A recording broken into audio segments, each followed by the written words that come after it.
Good afternoon, everyone. Good afternoon. Thank you. I appreciate it. How's everybody doing? I'm Keith on the faculty development team. Welcome to a new season of Primetime at BU Library. Primetime is a collaborative project between the Friends of BU Library, faculty development, and many other offices on campus, which celebrates learning beyond the classroom with experiences and accomplishments of fellow faculty, students, and staff. Past Primetime presentations, including past seasons, are available in the BU Digital Library, which can be found on the library's homepage. Tuesday, November 18th, students Michelle Munsterman and Sarah Massey will present a brief overview of their study abroad experience in a presentation entitled Susie, Scoozy. I'm messing this up right now. Scoozy. All right. I should have asked you prior to getting up here. Making our way through Italy. Scoozy. Today we welcome Dr. Jay Rasmussen for a timely talk about teaching program on writing high quality traditional assessment items. Let's welcome Jay this afternoon.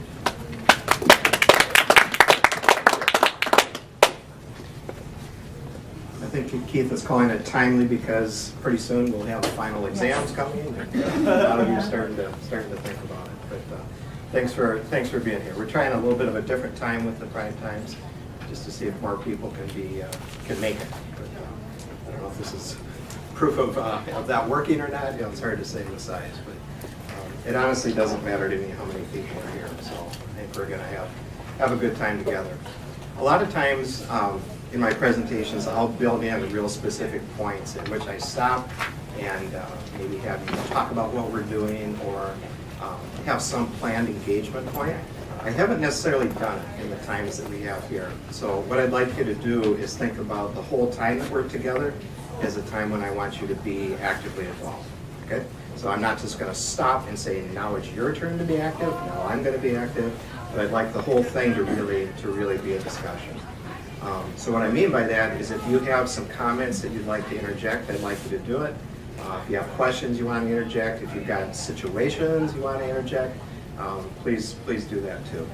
And we've got actually a lot of expertise in the room here. I know just about all of you, and so I want you to feel free to kind of chime in with things that you might know that you might want to add to it. So we'll do that. I do like to operate with what I call learning targets, and I've got two really simple ones today. One of them would be that when you walk out of here, that you've got a pretty good sense of when is it really appropriate to use traditional assessment, and when is it going to be better to use performance assessment. That would be important. And then also my second learning target won't be fully realized here in this 40 or 50 minutes we have, but we'll get a good start on it. And the idea is that you can really create high-quality traditional assessment items. And when I talk about creating those high-quality assessment items, it doesn't mean that you necessarily have to run out of here and go back and rewrite all of your tests and quizzes and so forth. I mean, there's no time for that. But what I would like you to be able to do is take a look at what you already have written and be able to figure out, is this really doing what I intend this item to do? And if not, think about how it could be revised in some way. Also, you may want to operate with some assessment items other people have put together, or maybe a textbook publisher's put together. I think that with the information you're going to have today, you'd be able to look at some work someone else has done and really think, is this going to fit, really with what I'm trying to accomplish in terms of assessment. So it's not always about kind of doing everything from scratch. It's often about really revising what you have and trying to pick some items that really are going to match up, with what your outcomes are. So anyhow, these are the two big targets that we've got for our time today. I just want to spend a little bit of time on assessment, definition of it, and I think I'm going to have 3 rounds of academic vocabulary here. So we'll start with assessment as being the first one. And when you look at the definition of it, assessment's a general term that includes a full range of procedures used to gain information about student learning and the formation of value judgments concerning learning progress. So it's interesting that we think of it as a full range of procedures. And that range of procedures could include traditional assessment, which is what we're talking about today. It could be performance assessment. It could be something very informal. It could be something very formal. It's a whole range of different procedures. But what distinguishes assessment from measurement is that assessment typically includes some kind of value judgment being associated with it. Okay? So think about within the context that we operate here, what kind of value judgments are you kind of imparting to students, based on assessments that you've given?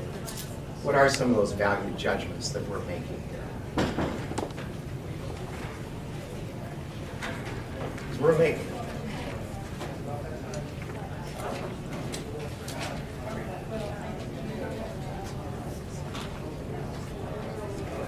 How about when you give a letter grade? Okay, so you've given a test, ultimately they wind up with a letter grade, maybe on that particular test or certainly for your course. That's a value judgment of sorts, isn't it? You said, I'm giving you an A. It's not a B, it's not a C, it's not a D. I mean, that's a value judgment that we're making in some way. What other kind of value judgments are we making when we use assessments? What else is there? A letter grade is certainly one of them. What else would be? Well, it depends on what how you set up your assessment. Are you valuing that they can define things? Are you valuing that they can problem solve? Are you it depends on if they're writing short essays. What are you trying to get them to articulate? Yeah, for sure. I think even I guess really tactically, I'm making value judgments about this is important and this isn't, because I'm asking certain questions and omitting other things. Yeah, for sure. And you're communicating those value judgments too to students. So like I said, they're getting a letter grade back, right? Or it could be a paper that they're doing. That's a form of assessment. You're going to have written comments in there often, or you might have some, some oral things that you're going to share with them. Those are value judgments too. So when we think about assessment, it's a pretty broad term, but it does involve a variety of procedures, and typically there's some kind of value judgment that's coming across. And that's why it becomes so important to students all of a sudden. That letter grade is really important. That little comment that you write is important. All of those things. With assessment, here's another way to think about it a little bit. So it's kind of a process of observing. We're doing some recording of what we see. We're documenting in some way what we see. But I'm going to say that the real key purpose of it is for us to really be able to make some sound educational decisions, for each individual learner. If all we do is give a test, give a quiz, grade it, hand it back to them, and then it goes in some grade book someplace, and we're done with it, we've probably missed out on the full potential of it. It's what you do with those assessment results that's often key. It's what we do with the results at the student level, but it's also what we do with it. Okay? Do we think to ourselves, did I really teach this well enough that they're going to be successful with this? Or next time around, how do I need to tweak it? How do I need to come back on this? Or we might think, is that assessment item really maybe not so well written? It's really not doing what I intended it to do. So I think assessment, it's all these kind of processes, but we've got to really think about how we're using it. Okay, that's the real benefit that I think comes from assessment. And I'm going to throw in kind of one Rasmussen twist on assessment here a little bit too. But I like to think of high quality assessment is really about generating more light than heat. Okay? So what do you think I mean by this? This is like pure Rasmussen expression, but what could we be talking about with this? You want the student, I would say, knowing you want the student, after having received that assessment, or at least this is one part of it, to be able to say, not only did I learn X, Y, Z from participating in this part of the course, but now I've learned some new things about myself, about the way I approach things from this, as opposed to, I got a really good grade, or I got a really bad grade, and which ends up being just more of an emotional sort of a thing. Yeah, I think that makes good sense. Other thoughts on it? This is like read Rasmussen's mind here, which is like a scary thing to do. Any other thoughts on it? Well, maybe that you learn something from the whole assessment itself. As the way it's constructed helps you shed light on what you've learned, and that you can show it rather than be punitive, like you're trying to trick them into, make it so hard that you're keeping people from excelling. Yeah. I think these two comments really get at the heart of it a little bit. I'm going to contend that a good assessment is actually part of a strong learning process for students as well too. And by light, I'm talking about there should be some real learning that takes place, some real understanding about yourself, kind of like Matt's talking about. But it's got to go beyond more than just the accountability thing. We often think a quiz or a test is really about holding them accountable for doing the reading, studying, blah, blah, blah. But if you can think of in terms of assessment as being an instructional strategy and instructional process, I think it's a really healthy way to think about it. And the reason it is that is because students, the level of student engagement, when they're busy taking a test or busy taking a quiz, they are 100% sold out to that thing. I mean, you have got full engagement at that point, and as you know, the level of engagement really determines kind of the amount of learning that's going to take place. So they're giving it everything they've got. So you've got a real opportunity to kind of actually teach through that actual assessment.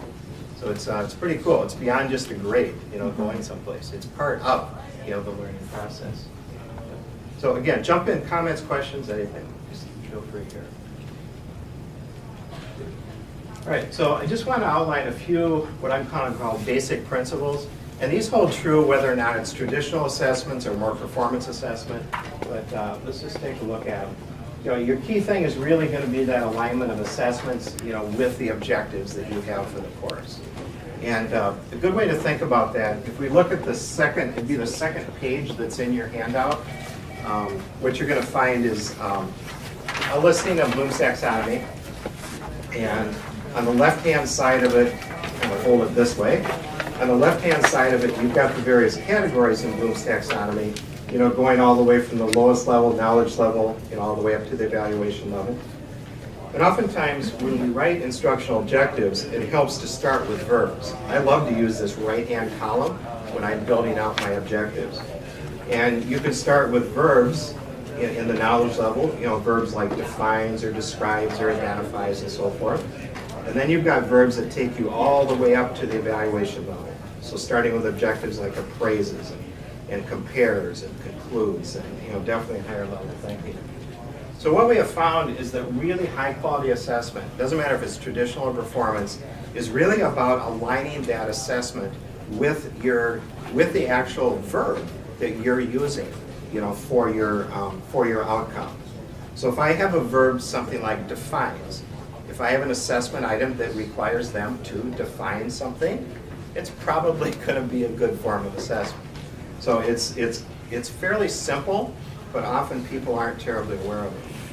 But when we start thinking about, do I want to use traditional assessment or performance assessment, it's this Bloom's Taxonomy that's really helpful, because traditional assessment tends to work really well, knowledge level, comprehension level, maybe application level. So that's a super appropriate place for it.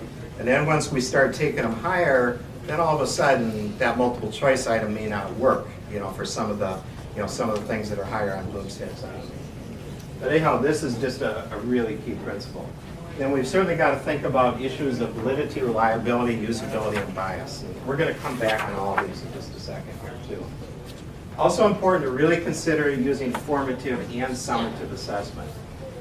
Could somebody just maybe give us a real quick definition of formative assessment? What are we talking about with that in some way? I've done workshops on just that in particular, but just put a quick definition together for us if you could. What do we mean by formative assessment? Contrast that a little bit with summative assessment. What are we looking at here? Formative is assessment along the way. The student is on their way to achieving a learning objective, but they're not there yet. They're writing a draft of a paper, they're taking an early quiz, and so they're getting feedback that allows them to refine ideas, but we're not yet requiring them to actually be able to achieve the objective. And then summative assessment. At the end. Yeah, just typically it would be at the end. And often what makes it summative is the fact that there really isn't anything that comes after it so much. They see the grade and they're kind of done with it. There's nothing inherent about the assessment type that will determine whether or not it's formative or summative. It depends how you use it. I'll give an example. You could have a multiple choice item that you're using as a midterm item. You could use that. They could take it, take the exam that has that item in there, And if you have them coming back to it, whether they got it right or got it wrong, and doing some additional work to really try to understand that, why they got it right or why they got it wrong, you've got formative assessment going there. I could take that same multiple choice item, and if I give it right at the end of what the course is, they take the exam and they get it back and we're done with it. That's it. Okay, then you've got summative assessment at that point. Now, I'm kind of oversimplifying it a little bit, but there's nothing about the item type necessarily that says you've got formative or you've got summative. What the research is consistently showing is that this is probably one of the most powerful things that you can do as a teacher. You can almost double the amount of student learning that you have take place. When students are being assessed and they're getting meaningful feedback on what they have, and then they're having to take some action based on that. Almost double the amount of learning. So it's important to have them both. I would say, personally, I wouldn't go an equal mix. I would go a lot more in this direction. But at some point, we need to know if they put all these pieces together. And there's got to be an end to a course at some point in time, even though we'd rather there not be. So there is a time and a place for that.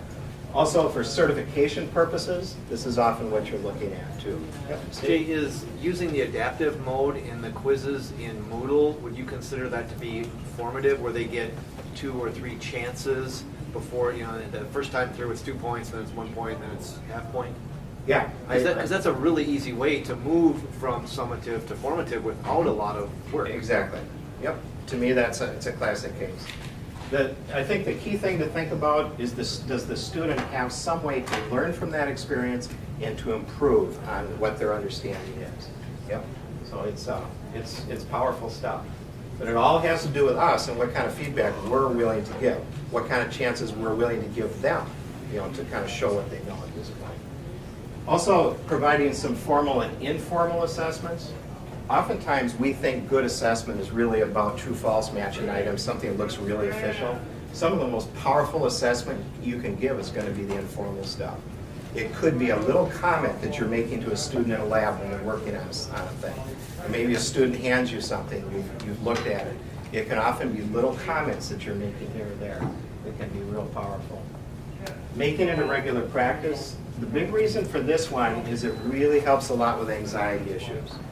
And test anxiety is a very real thing. I included a written piece in here on it.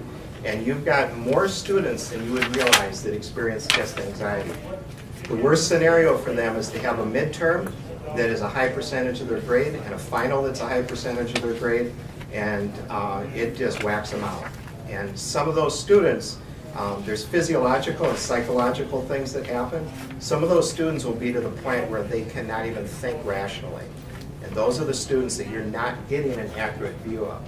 Your assessment actually has lost validity to some degree because you're not getting an accurate measure of what they know because of the anxiety. Teachers, though, that make assessment a regular practice, it becomes more comfortable. The students know what to expect from you. They kind of get the routine. They get more comfortable with it. And you tend to lessen anxiety with that. Now, it might mean because you have more of them, they're not weighted as heavily, so that automatically takes the stress off. But this helps a lot, you know, when it's part of it. But going back to what I said, good assessment is really good teaching. It's a teaching tool. So I'm going to say having additional assessments makes some sense because this is an instructional opportunity for you, you know, as a student. But really engaging to learn and understanding and identifying high quality work. This is something students they want to do good quality work. I mean, they really want to. And we think we're painting a clear picture of it.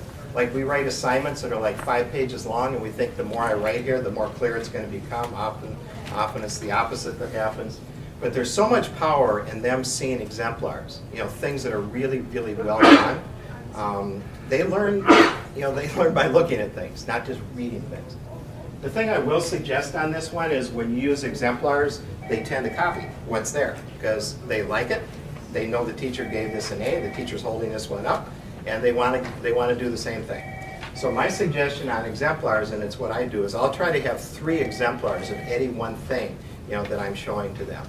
And each of the exemplars will follow whatever the criteria was for the assignment, but I'll pick ones that are really different in some way. They still meet the criteria, but they look a little bit different.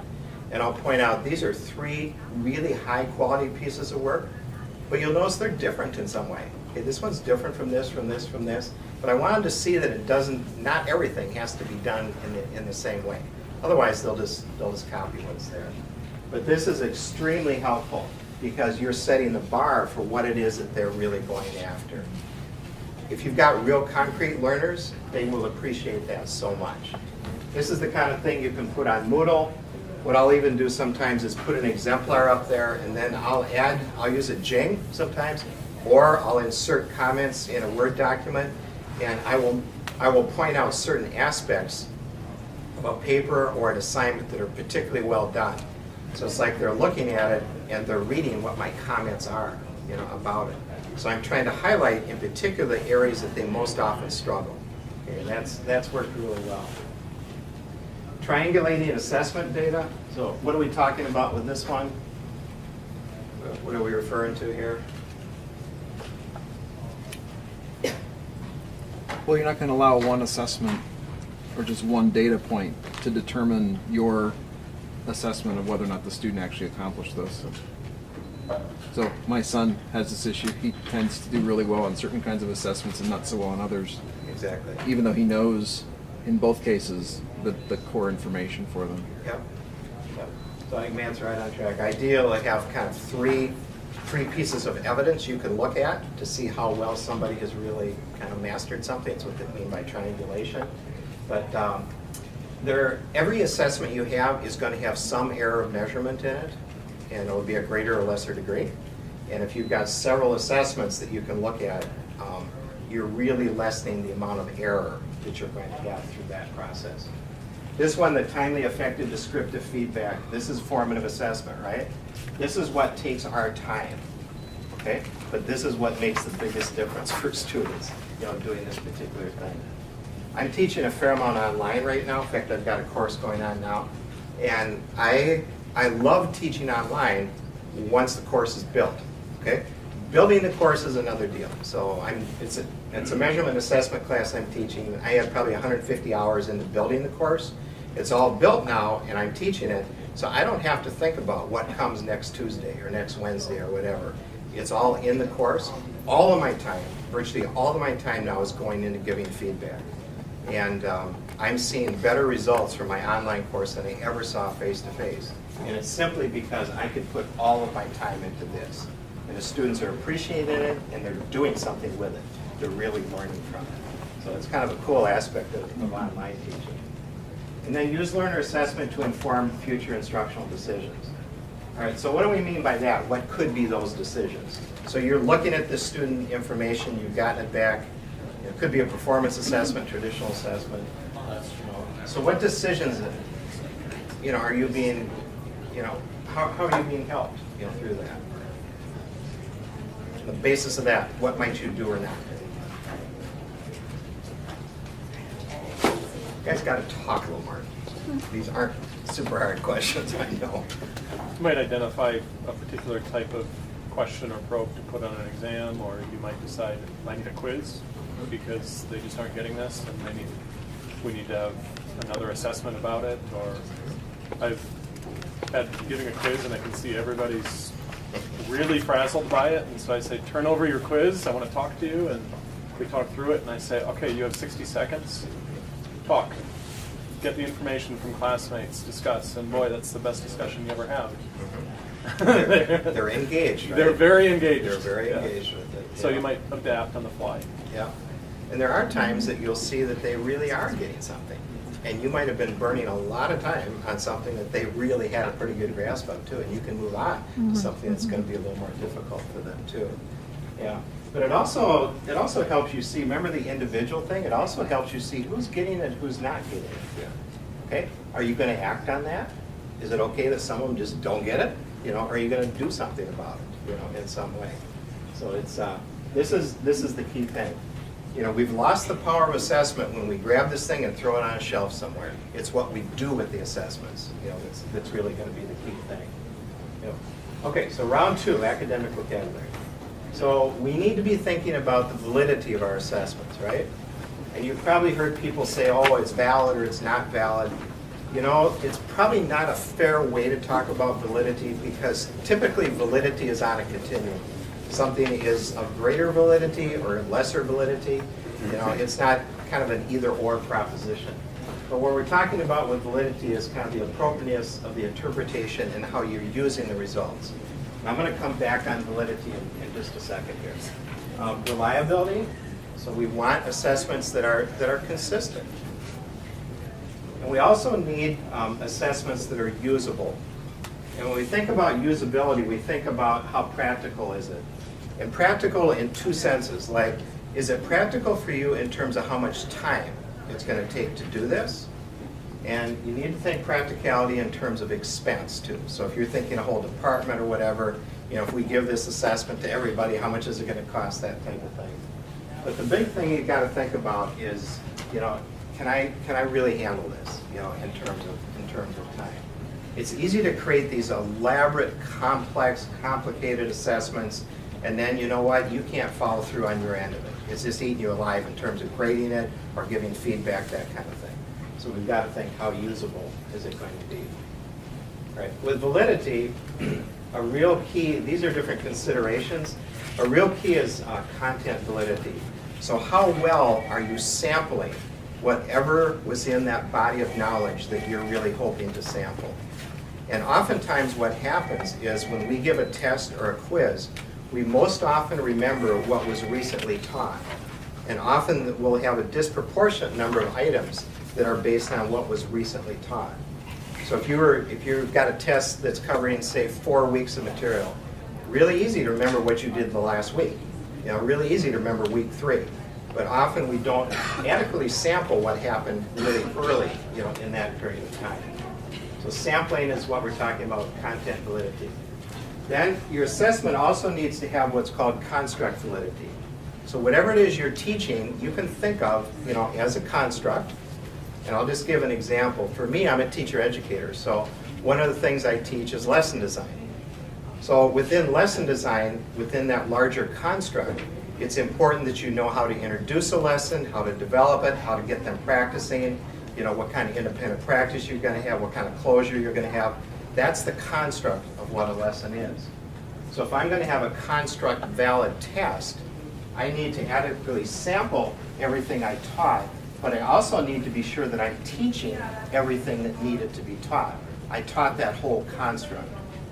Now this is where it's really helpful for somebody else to look at one of your assessments, because they can look, if they know your discipline, they can look at it and say, you know, it looks like you're missing a whole part of understanding that's necessary about blank, you know, whatever it might be. But that's key. So I've got to adequately sample. We need to be sure we're teaching everything that really needs to be taught for that construct. And then there's something called assessment criterion relationship. And what we mean by this is, whatever that assessment is showing, it should really be borne out in kind of the reality of what happens after your course to some degree. So if you've given this assessment, and I'm just going to take Sarah for example, maybe an introductory biology course, and she is saying this student is one of the top students in this class, looks like an amazing student. If that student were to go into the next course, you know, taking it up a level, all of a sudden that student is not looking real stellar, kind of the middle of the pack or kind of down. There are some questions probably about the validity of the assessments that she was using. So whatever you're seeing should be borne out to some degree in the future, but it should also be borne out by any other assessments that are being given. So if Sarah gives one assessment, let's say it's a multiple choice, matching kind of a thing, a student's looking absolutely phenomenal in it, and she gives another form of assessment, maybe a performance assessment, and that one's looking very different in there, there's probably some validity issues with the assessment. It could be test anxiety, you know, that's coming into play with the student, but that's another way.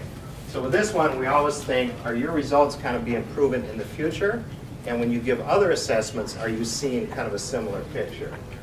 And that's why this whole validity thing is so complex, because you're looking at, you know, the content validity, the construct validity, and we're looking at assessment criteria relationship. So it's not easy stuff in a lot of ways. Okay, traditional assessment then, really what we're talking about is students selecting something. So they're selecting an A, B, C, D. They're selecting a true or a false. So they're doing a matching kind of thing. And then when we talk about performance assessment, this is really what we're talking about. They're now creating something, or they're starting to shape something. It's not just a matter of selecting. So definition-wise, this is what we're looking at. So the big question then, this was one of my learning targets, is when is it appropriate to use traditional and performance assessment? Okay, so we already kind of answered the question, right? As we were going through it, we were looking at Bloom's taxonomy, and we were seeing if we're for sure those two lower levels, knowledge or comprehension, maybe application, traditional assessment is a pretty good way to go. It tends to be a really efficient way, to assess within your classroom. Once we start moving up on Bloom's taxonomy, then it gets to be a little bit of a different story. So for sure, these two are really efficient. This one can work. There are some people that'll make a case that if you are really good at writing multiple choice items, that you can get into some of these things. And I will agree with them, but it's really hard to write those items that are going to do that. You can, if you really kind of push yourself and get at it. Some people consider essay to be a form of traditional assessment. And some will say that once it starts getting into this, it's become more of a performance assessment. So it's kind of messy exactly where essay, fits in the mix. But right now, I think in the education world, we're in an era right now where a lot of people are kind of poo-pooing traditional assessment. They're thinking everything needs to be performance assessment, authentic, real forms of assessment. This is my opinion. But I think there's still really a time and a place to use traditional assessment that's really, really well designed. Because in almost any discipline, in fact, I know almost everybody in here what your discipline is, there are certain things that just you need to know. And often those are things that are at that knowledge level, comprehension level. Now you can measure these lower level things for sure with performance assessment, but it tends to be way more time intensive. Performance assessment's an assignment. It's something that's a lot bigger. You've got to look at it, you've got to grade it, and so forth. So in terms of efficiency, I'm actually a pretty big believer in traditional assessment for getting at these lower level things. And then I'm going to target these levels with more kind of assignment or more project type things that they're going to do. So the problem becomes more so in how you write traditional assessments. So there's time and a place for them, but there really are some issues with them. Here's what some research shows as some problems, okay? And this might ring a bell. Lack of alignment with instruction. This is one, as a faculty development coordinator, I hear about probably more than anything else when I go into classrooms. Sarah does these with me also. And we will frequently hear, when we go into a classroom, from students, comments about quizzes and about tests. And often what students are saying is that on this test or the quiz, there are things being asked that were not covered in the class, or there's all kinds of stuff covered in class that never showed up on the quiz or the test. Okay, these are not happy students, when that happens. And I kind of sympathize with them. This whole idea of alignment with the instruction is absolutely key. I think one way you can bring about that alignment, in a practice I like a lot, is after I've taught a class, maybe it was a shorter class, a longer class, what I'll often do, if it's my first time teaching it, I will sit down after that class and I will write 1, 2, or 3 items, okay? And they could be traditional assessment items that really reflect what we did in that class. So I think to myself, what were my learning targets? What was I really after? And then I'll just write at that point, I just write those items really fast. I just put them in one document. Then when it comes time to give the quiz or give the test, I look back and I've got items from the first class, the second class, the third class, the fourth class. I've got more than half of my test written at that point. And what I have then is I likely have content validity also, because I've gone back to every one of those class sessions. And it's really saved me a ton of time. And it's faster to do because I have just walked out of that class and I know exactly what I was harping on. You're always pushing something harder than something else. Those are the things that I want to test on. So that helps a ton with that. This will get students more upset than probably any other thing you can do, other than being like a jerk, as a teacher. That doesn't work too well either. But they do not like it when they're getting surprises on tests and quizzes. And I don't blame them. Another common problem is shallow or ambiguous questions. And by shallow, I mean just so simple, on Bloom's taxonomy, that it's almost insulting that, hey, I'm spending my time on this, and just a waste of time. Or questions the students really can't figure out. And that happens more than we think. Because when we write it, it makes perfect sense. But all of a sudden, when they start to spin it through their mind, all of a sudden, this is like a whole different deal than what we intended. They also found teacher-made tests versus kind of professionally prepared tests tend to have more wording than is necessary. And I've often wondered about this, but I think what happens is that we feel that we are more clear when we use more words, just like I was saying before. Often the inverse is true. Some of the best math teachers I've ever had said very few words, but the words they said really counted. I really listened to them, and it really helped. The math teachers that talked a mile a minute the entire time, I was often lost by the time we were done, because you just get lost in the verbiage. So keeping it as clear and simple as possible really helps. Extremes in difficulty. They found that some teachers have tests that are too easy or tests that are too hard.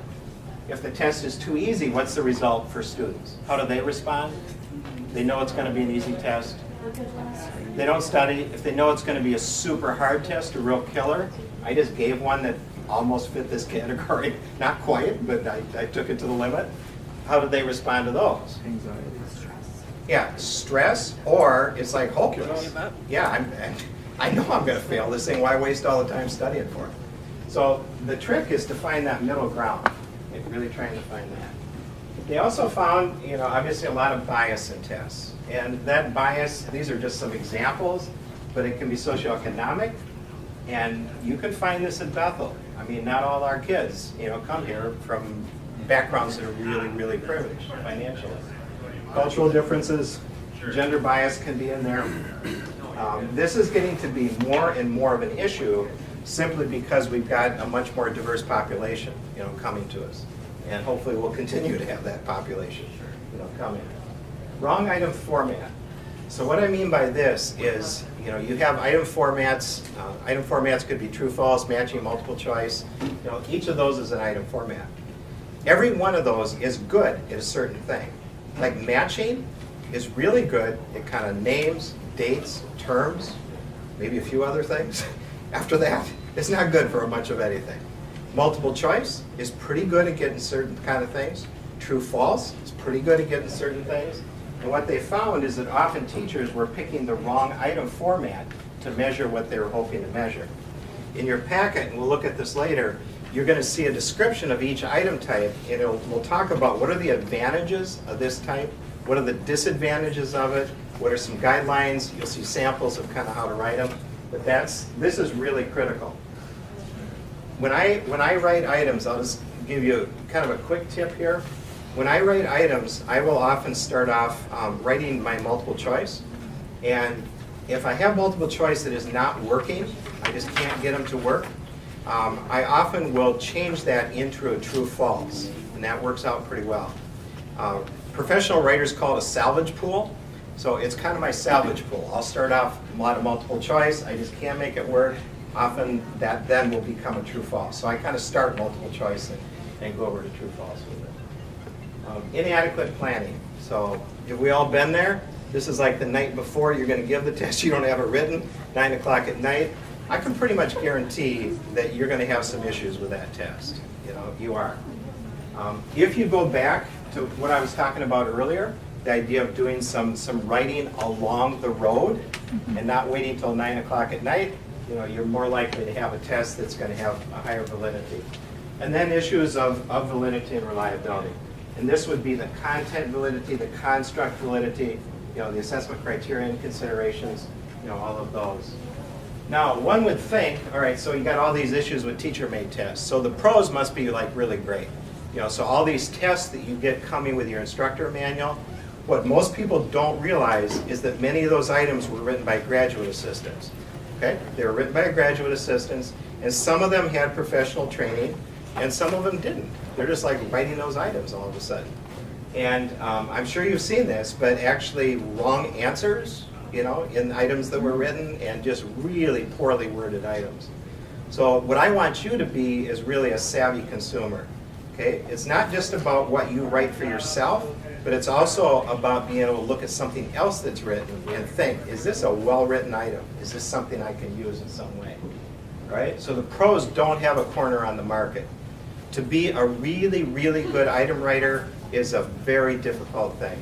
It takes a pro, Sarah's husband I think does this kind of thing, but it'll take a pro up to 8 hours to write 10 good multiple choice items. Okay? That would be a discipline they don't know, where they have to study, do some studying for it, but about 8 hours to write 10 good items. Okay? And that's people that make a living doing it, you know, that are really skilled in it. So it's not an easy thing to do. All right, here's some things to watch out for. These are clues for test-wise students. And I'm telling you these things because with your students, you want to know what it is that they know about your content. You don't want to know how test-wise are they. You want to know what they know. That's going to give you a valid assessment. On short answer, if you have blanks that are of different length, you're giving clues, right? You got a long blank, the student thinks, I need a long answer here, right? You've given away some information. You got a short blank, they think I need a short answer there. So what do I do on this? I figure what's my longest answer? Every blank becomes the length of whatever that longest answer is. I don't want to give them any clues, you know, at all. True, false, it turns out that true items are longer. There's more words in them, you know, than our false items. So if you have true, false now in some of your tests, go back and look at it, okay? I'll bet anything that you probably have more of these that are a little bit longer. A test-wise student learns this. So if they don't know, they're not sure, if it looks really long, they pick true, they've got a better than 50-50 chance of being right with it. Also, there tend to be more true items than false items on teacher-made tests. So look and see if you have a balance. I would not make it a 50-50 split, because students have figured that out after a while too, but generally you want about kind of half and half with it. And then avoiding these. This is what just bugs the heck out of me. I see this all the time. So if you're a student and you're test-wise, you see this kind of thing in there, what are you going to do on a true-false item? What are you going to put? False. You're going to put false. We've learned that there's no absolutes, you know, in the world kind of. You know, so if you see this always, I'm putting false. None, there's exceptions to that for sure. It's clearly not all of something, you know, so that really gives it away. So, Ashley? I see what you're saying with short answer, but I find that if I make them all uniform, then it really freaks out some students because they think, well, this question really should just have a one-sentence answer. But there's all this room, so then they fill it up with stuff which often is not correct. And plus, then it puts more on me to grade because now they've written 6 sentences instead of 1. So. All right. What I would do in that case is I would tell them that I would just tell them that some of these answers are going to be longer than others. I've tried to give you adequate room for the long answers, and not all of these are long answers. Do not feel that you have to fill up every line that's there. So you can let them know that. I've started putting indicators in the question about 2 sentences, 1 paragraph, 1 page. Otherwise, I found I was getting a 1-page or a 2-page response to every single question from every student. And I thought, I don't want to grade that. No. And if you tell them that when I grade these things, I've got a key. There's certain things I'm looking for. You can write as much as you want. It's not going to matter. You know, there's certain things that I'm looking for, and you know that can help too. On matching, having an equal number of elements in each column. So you've got a left column, which is called a premise column. You have a right column, which is called a response column. If you have 5 things on the left and 5 on the right, they will get the 3 or 4 they know for sure, and then by process elimination, they just pick the last one. They're usually right. So the recommendation is to have a couple more items on that right-hand column than you've got on the left. Again, our goal is to find out what they know, okay, not how savvy they are in terms of taking tests. This kind of thing you've heard before, but the middle option, B or C, is correct most often. Okay? It turns out that C, this is true. C is right 35% of the time on a 4-option multiple choice test. And it turns out with multiple choice, the longest one is correct most often.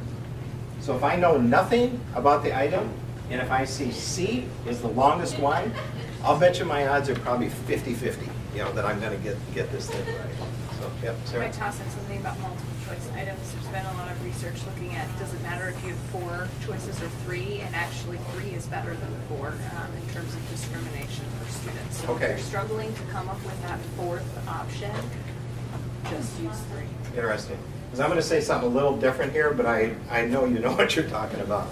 The key thing on multiple choice, and this is where I see the biggest problems with it, is you have a key, you have a right answer on your multiple choice. Every other alternative that you have there should be plausible. Okay, I see many, many multiple choice items where you've got 2 of them that are maybe plausible, and then the other 2 are just, we can cross those off right away. That's what students do. That's why it's so hard to write them. But every single one of those things should be plausible. I've got students taking a test right now, and my tests are written this way, and they're hard. I mean, it's difficult, because you can't cross out any of these things. They all look really, really plausible in some way. Plausible or hilarious, right? I had professors that used those 2 choices. Yeah, the joking kind of thing, yeah. Then you've turned it into a true-false almost. Exactly. You've got like 2 choices there. Don't tell me this is 4. The other thing that really bugs the heck out of me is this all of the above or none of the above or A and C but not D and E, all that kind of thing. That's cheap, I'm just saying this, it's cheap test writing. Have 4 plausible options, have 3 if you can't come up with 4, and you can just go with it. Often what happens is people will get 3, they don't know what to do, so then they'll say all the above or none of the above or A and C or B and D or that kind of stuff. It's usually because they can't think of another good thing to put in. That's often what it is. But a couple thoughts, and I'm going to defer to Sarah on this because I know what she knows. So 3 or 4 option. Many people used to think you needed 5, and they thought it's even better if you got 6. And this is all about reliability, is what this is about. So 4 or 3. Just going to work with it. It's interesting. Students do prefer multiple choice. There's been surveys done. And I think it's often because they feel like the thought is completed in some way. But they do like it. Just be consistent with how you're writing them. Either start with, especially multiple choice, start with capital letters or lowercase letters. Just stay consistent with it. And then this is a take that I put on it. And I don't know that everybody can do it, but let me explain what I do because it's been received really well by students. If I give a traditional exam, and I just gave one, I go ahead and grade it, and then I give it back to them, and I tell them any of the true, false, or the multiple choice items, if you think you can make a case for why you got it right, and I marked it wrong, I want you to write on your paper right next to that item why you think you should get it right. So they do that, I collect them, and I look at what they wrote, and if they can make an argument that's convincing, I will give them credit for it. And my past history has been almost 1/3 of the written arguments I've gotten back. I actually made sense when I heard how they were interpreting it. Now for me, it means extra work, but what it means for the student is now this has become even more of a learning experience. Because I tell them, go back in your book, go back in your notes, whatever, you talk to somebody, whatever. So they do, and they'll spend hours sometimes, looking at trying to argue these things. It comes back to me. I'm pretty fast at looking at it. I give it back to them. They feel they've been heard. They feel this is a more fair process. It's almost turned it into an essay item, to some degree. But what it does for me is when I see those items that have a lot of arguments on them, and I start to hear those arguments, often I see that I call it a clunker. I've got an item that's not working. So if I get a lot of arguments, I'll go back on a certain one and usually rewrite the thing. And it's helped me immensely. You're never going to get a test or quiz right the first time.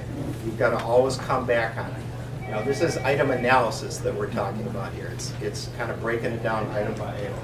But students, they're floored when I do this, like they've never seen it before, but they really, really appreciate it. And it feels more fair to them. And I know that I'm getting way more learning out of it because they're having to articulate what they know. And then just allowing the adequate time.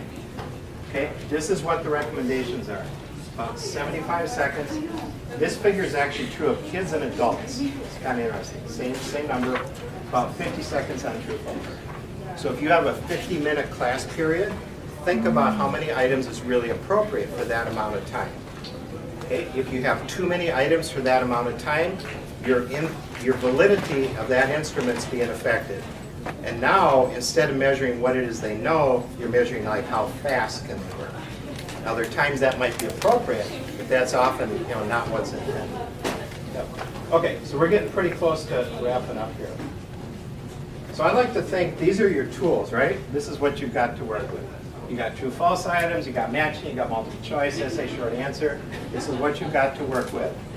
And let's take a look at the main handout that you've got. This is why I think you can pay me the big bucks for this session today. And this is going to be just, it's kind of called Writing High Quality Traditional Assessments, third page in there. You've got some general guidelines. And then the part that I think is going to be most helpful is when you look at each item type. So for short answer, for example, you've got advantages, disadvantages, writing guidelines. And then I tried to write some kind of college level examples then, that would fit with it. So you have this same model, for each of the item types. So true, false. If you look, just kind of browse through a little bit, you'll see matching. Like, what is it good for? Advantages, disadvantages, guidelines, sample items, that type of thing. Multiple choice. We've got some things as well too. This particular handout, I've kind of worked on it through the years. When I write tests, I use my own handout. I'm not kidding you. So I put my own handout right in front of me, and I'm thinking, do I have this? Do I have this? Do I have this? And this can be extremely helpful. If you've never used an item called an interpretive item, it's a version of an essay item. I really like it. They can be used for a lot of different purposes. So it's kind of a cross between a multiple choice and an essay a little bit, but it's a pretty cool item for me. If you want a little bit of a challenge and you've got a bunch of spare time, yeah, that's a joke. I put together kind of a sample test that is full of errors. There's at least 14 of them in there. And these are problems with how the true-false is written, how the matching is written, how each of them is written. So maybe this summer, okay, probably not right now, but you could kind of play around with this and come back to it. But honestly, the thing you're going to have that's most helpful in here is those guidelines and those examples. If you're interested in learning a little bit more about test anxiety, I included a piece in the back on that, and this is written more so for a K-12 market. I use it in my assessment class. But the principles really hold true of our college students. There's not a difference. But it talks about what are the physiological issues, what are the psychological issues going on. And then the part that's super helpful is the page, it's on preventing test anxiety. And I've identified a whole bunch of different things that you can do there, that'll make a difference. I personally have tried to use these in my class, and it's helped. I've had students tell me it's really helped. For example, letting them see what some of your sample test items look like. Like how many items are on the test. It's those kinds of things, that are extremely helpful for them. So this can be powerful for, I would say, probably a fourth of the students in your class that are experiencing some anxiety to the point of where it interferes, with their actual performance. Let's kind of wrap up here, but we'll come back to this. Hopefully you've got a decent feel for this one. Like I said, this one we're not going to fully accomplish today, but armed with a little bit of this, what you've got here, hopefully a little more information, you'll have a better sense in how to work on those things. With your own tests, my suggestion is that you do some review of them, come back on them, and review them in light of these guidelines that are here. And you'll probably see some things that do need to be changed to some degree. But again, the goal is to have a really valid assessment to really find out what it is that they know. That's what we're trying to do with good assessment items. Okay, we're right about closing. We've got like 3-4 minutes here. Was any kind of questions or situations or anything that you want to add? Good time to do it. What do you think about bonus points? Like, I gave a test recently and I knew it was going to be difficult, so I gave them some questions we'd already had in class, and it was like, if you get these right, you get so many extra points added. I'm going to answer the question, but I'm going to take a bird walk first, though. Okay. There are some instructors that will give optional test items, like they might list 5 essay items and say do 3 of these, that kind of thing. It's fairly common. What you've done with that is, to some degree, you may have called into question the validity of that assessment, because everybody's taking kind of a different test to some degree. It's possible that they could avoid something that was a really critical outcome for that class. I would say if you give them 5 items and they have to do 3 of them, if all of those items are still getting at what's critical in your course, I think that's perfectly fine. Okay. But you don't want to allow them a way out of what was like really important in this class. Okay, you don't want to do that. The bonus items, I don't know what to think about that exactly. I don't know. It goes to the idea of it is a learning experience in some way. I would say if those are still challenging items that reflect what was in your course, probably okay. I don't know. How does anybody else think about that? I'm not 100% sure how to I don't think typically about do it, but I took a teaching course at the U of M a few years ago, and one of the instructors talked about a way that he would use multiple choice exams, and he would group students as they left. All of his unit exams were multiple choice. He would group them into 4 students. He would give them another copy of the exam, and he'd say, you have until tomorrow at class time to retake the exam as a group for 10% extra credit or bonus on the exam, but every response has to be unanimous in the group. And so he said he didn't even care anymore about the regular exam, because he would routinely find groups of students sitting in the hallway arguing and reading and trying to convince each other that no, this is the right answer, and they would spend hours and hours retaking this exam. He said, I don't even need to give the exam anymore, except for I need to get to a point where they want the extra credit.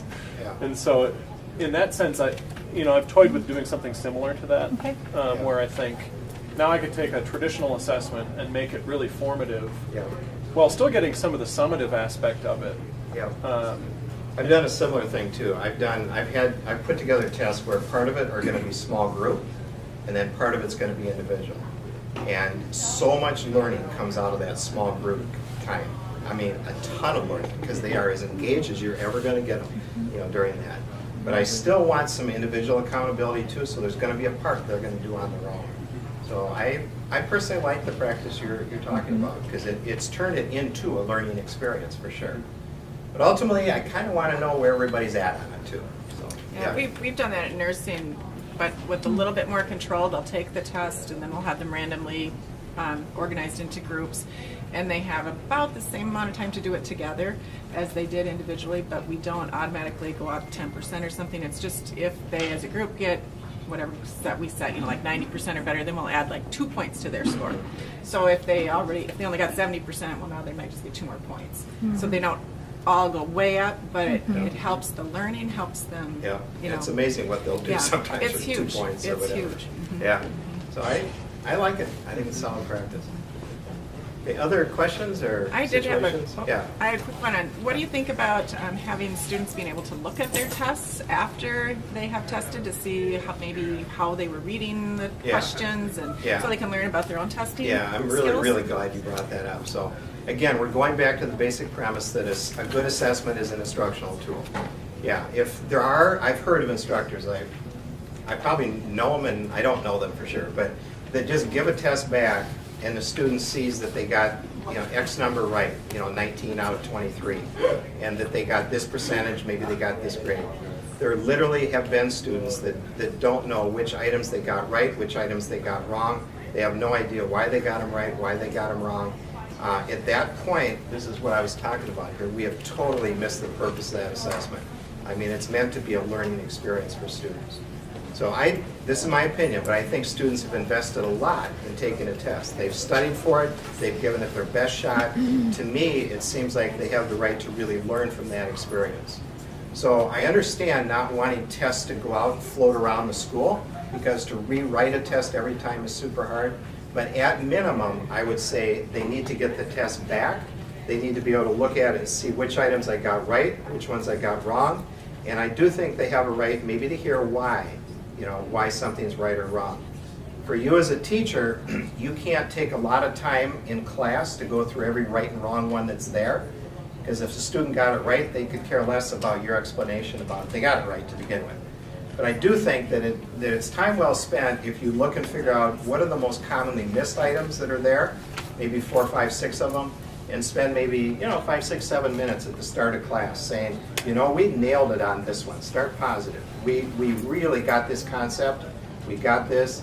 I noticed we're kind of in the middle on this one. Let me talk a little bit about a couple items here. And we're really struggling kind of in this area. I want to spend a little bit of time on this. So I think you need to do that as well too. But boy, I think they have the right to see what they got right, what they got wrong, and kind of understand it. I will on a test too. I told you how I let them write written arguments in. I'll also allow them to write the word why in there. So if they just miss something and they don't know why and they can't make a case for it, I have them write the word why, and then I'll write a 1 or 2 sentence explanation back to them so they see, why it was this, in some way. And I've done that with math, and I've done it in other situations too. But that's really helpful because that's a learning opportunity. They want to know. They're going to look at what that thing is. They're fully invested. Yep. Okay, Matt? Actually, that was my question. Okay. I was going to ask a little bit differently, but yeah. We and I guess I can extend a little bit. We have a lot of faculty that work with our team, I know, that express a significant amount of stress about allowing hard work, in their minds, it's very hard work building a test, to go out the door. Yeah, I understand. And so I was wondering if you had any ideas for how we could help alleviate some of their concerns about that. My preference would be to give students as much access as possible to that test that they've taken so they can learn from it. I get so upset when my kids come home from school and they've got maybe like a midline grade, like a C or something on a test. Yeah. So they knew a lot about it, but they weren't quite where they wanted to be. Right. But they don't have a copy of it in their hand. I can't help them study. Yeah. They might even be getting a retake, Yeah. and the teacher won't give it to them. You know what I'm saying, beforehand? Mm-hmm. And I'm just like, well, what do you do with this? So what kind of advice would you have for teachers in that situation, and I would say even us as a team when we're trying to give some counsel on how that can work? Because it also plays out in whether or not people will allow their tests to be electronically graded. Right. Right? Right, yeah. Well, I kind of said that I think the student has the right to look at it in class. Whether or not you want to let it walk out the door, that I think Sure. that's another story. Another way to come at this thing, and there are people at Bethel that do it, is take-home exams. I mean, there's quite a bit of that goes on in some way. And, I'm inclined to look on it favorably. I think, again, it really has become an intense learning experience for them. They tend to put a lot into it.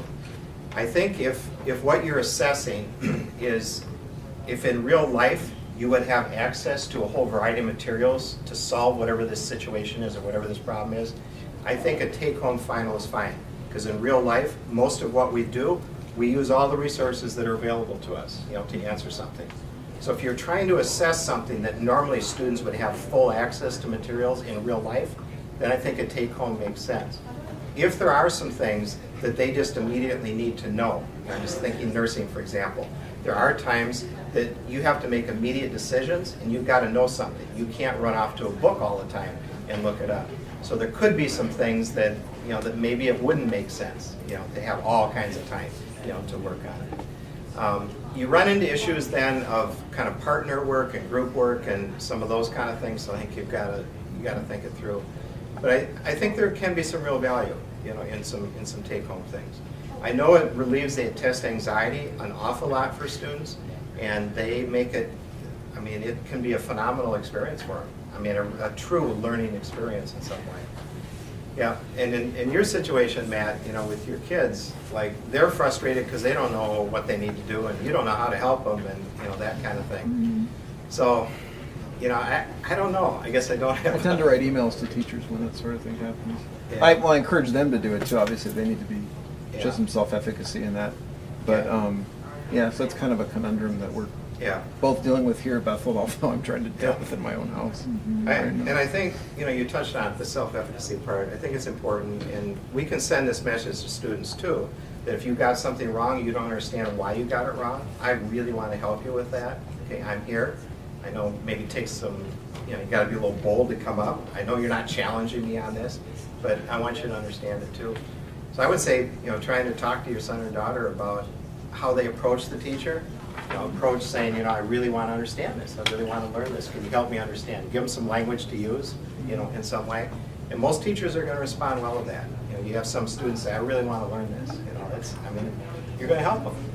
Can I just say, yeah, please ask your question, but all I was going to say is, I know that some teachers, both here at Bethel and other places as well, give off very strong vibes that say, I want you to come and talk to me. And some teachers give off very strong vibes that say, get out of my office. Yeah. And so it's probably on us a bit as instructors as well to make sure that we're giving off those. And there's instructors that say, I really want you to come talk to me, but they kind of really don't. They don't mean it. Yeah.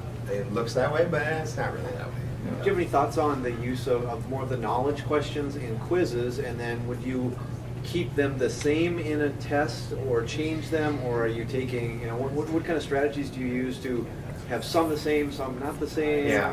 Well, that pattern of quizzes and tests, I think it's a pretty good pattern because, I don't do it a ton in my own teaching, but if I was teaching something different, I probably would do more. But fairly regular quizzes, it helps students know where they're at, how well they're understanding things. It also is giving their grade a greater variety of points, associated with different kinds of things. I would say there could be value in keeping some of the same quiz items on a test if it is something that is kind of a non-negotiable in your course. If it's an objective that is like at the top of your heap, this is one of these things you absolutely want them walking out of there with. And if you see they're struggling with it still, I'm going to keep bringing them back to it. So I would do that. It's also, I wouldn't do it a ton, but I think there's value in it because there's some things they just absolutely need to know coming out of your course, and that's going to help you get there. It also helps them pay attention, to things, and if they know they're going to see it again, they're going to pay a little more attention to it. So, yeah, I think on a selected basis, I think it could be fine.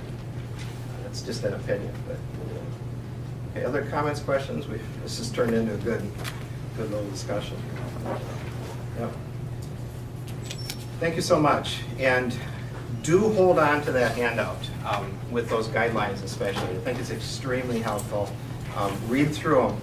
The thing that's weird about measurement and assessment is that there is a specialized body of knowledge that you actually need to know in order to really do it well. Teaching itself, there are many, many teachers that are instinctively just really good teachers. They have figured it out through experience, by watching, other kinds of things. I know a lot of good teachers that have not been formally trained as teachers, but they're just really good because it's instinctive. Measurement and assessment is not totally an instinctive type thing. There is a body of knowledge, and that's really what that handout's about. There's a specialized body of knowledge about how to write a good multiple choice item, good true-false, good matching.